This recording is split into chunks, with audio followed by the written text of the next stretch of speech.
Guys দেখেন আমি সকাল সকাল কত সুন্দর করে রেডি হয়েছি। আর আমার এত সকাল সকাল শাড়ি পরে রেডি হওয়ার কারণ আছে।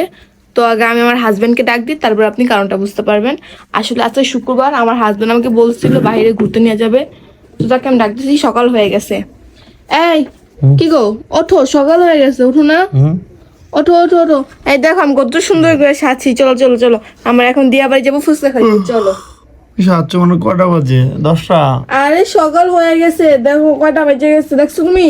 এই দেখো, দেখছো 6টার কাছাকাছি। আমি কখন থেকে রেডি হয়েছি, আমি একটু ঘুমাক। এই দেখো 5টা বাজে, 42 বাজে, দেখছো 42 বেজে গেছে। চলো চলো, আমরা বের হয়ে যেতে 6টা বাজবো। এখন আমরা বাইরে যাব, দিয়া বাড়িতে যাওয়ার পর আমি ফুচকা খাবো। কালকে তুমি আমাকে ফুচকা খাওয়াও নাই, কিন্তু আমি তোমার প্রতি রাগ করেছিলাম, তাও তুমি আমার রাগের কোনো গুরুত্ব দিলা না। এখন উঠো তো। তুই কি মেন্টাল হয়ে গেছিস বোন? চুপ তো, আমি মেন্টাল হবো কেন? এই দেখো, ফাইলাম করো। তুমি কি মানে ভিডিও কল লেগে শাড়ি পরছো?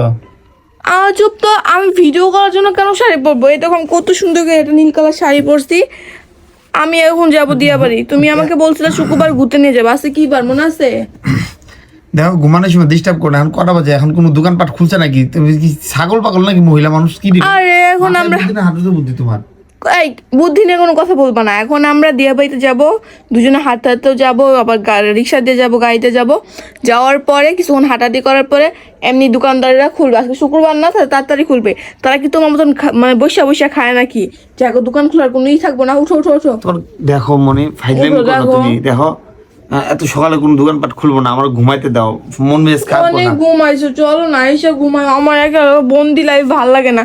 এই জন্য আমি আমার ফ্যামিলির পছন্দে বিয়ে করিনি, নিজের পছন্দে প্রেম করে বিয়ে করছি, যাতে আমি যখন যেখানে খুশি সেখানে ঘুরতে যাব। আর এখন যদি তোমাকে বিয়ে করে আমি ঠকে গেছি, তুমি আমাকে কোথাও ঘুরতে নিয়ে যাও না। এই পুরো বন্দি লাইফ, বুঝছো? আমি না, এই জীবন আমার আর ভালো লাগে না। তুমি আমাকে যত ঘুরতে নিয়ে যাও, জানো আমি সারা রাত ঘুমাইতে পারি নাই গা। হ্যাঁ, ঘুমে ঘুমে কেন জিমাইতেছে, চলো না। তুমি তুমি কি করছো না করছো এটা আমার হোনার না। তুমি সরো আমার সামনে, সরো। মন মেজ খারাপ করে দাঁত মুখ ধসকালাম। কটা বাজে? কি অবস্থা! এই এত সকালে কোনো দোকানপাট খুলে এই নাটক শুরু করছো তুমি আমার সাথে। এই দেখো গাইস, দেখেন জনতা সকাল হয়ে গেছে, কিন্তু 6টা কাছাকাছি বেজে গেছে। তুমি আমার দাঁত মাত ভাঙ্গা লাইবা? আসলে কি তোমার কাছে আবদার করাই কি আমার ভুল? কয়দিন আগে কি আর আজকে চিড়িয়াখানাও যাবো, চলো। আমার চেয়ার জোর ভসকে গেছে। এই সকাল সকালে তোমার দাদির পাশে নিয়ে গেছি, সারাদিন ঘুমাইতে পারি না। কি অবস্থা! এই 2টা দিন গেল না, আবার সকাল সকালে শুরু করছো ঘোরাঘুরি ঘোরাঘুরি। দেখো মনে এত অত্যাচার করো না। প্রেম করে আমি ঠকছি পা তোমার। মানে কি কমো, আমার কপালটাই খারাপ। আমি যে তো কষ্ট করে শাড়ি পরে রেডি হয়েছি, এটার কোনো দাম নাই। দেখছেন গাইস, ঘুমায় গেছে। মানে আমার ইচ্ছার তার কোন, আমার ইচ্ছার তার কাছে কোনো দামই নাই।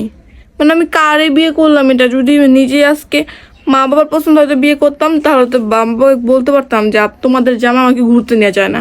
এখন নিজের কপাল সামনে সর, ঘুমাইতে দে, সর। এখন নিজের কপালে নিজে যখন কি করা উচিত, ভাগ্য তো আর আল্লাহ ছাড়া কেউ পরিবর্তন করতে পারবো না। তুই একা একা যা, মানি ব্যাগে টাকা আছে, তুই একা একা কই যাবি? যে আমার তালা একা গেলে কি তোরে বিয়ে করছিলাম আমি? ফালতু বেটা। কিছু বলার নাই, এখন যত সে বুঝে নেই, আমার আর কি করার? আমার আর কিছু করার নাই। এখন আমার আর কি, এখন আমার এই এনে মন খারাপ করে বসে থাকি, আমার কাম আর কোনো কাম নেই।